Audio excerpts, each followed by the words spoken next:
Prince sacīja Dievam: mans noziegums ir tik liels, ka es to nespēju panest.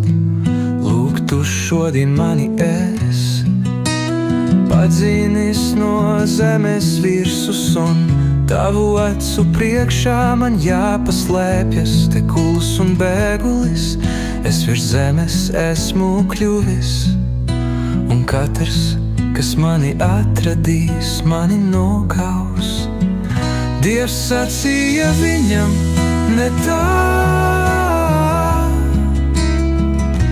Ikvienam, kas kainu nokai, tiks 7-kārt atriebts, un Dievs pielika Kainam zīmi, lai tas, kas viņu sastaptu, to nenokautu.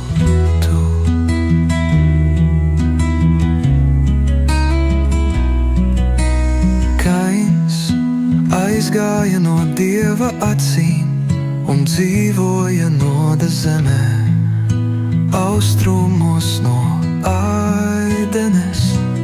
Un Kains atzina savu sievu, un tā tapa grūta, un dzemdēja viņam Dainohu.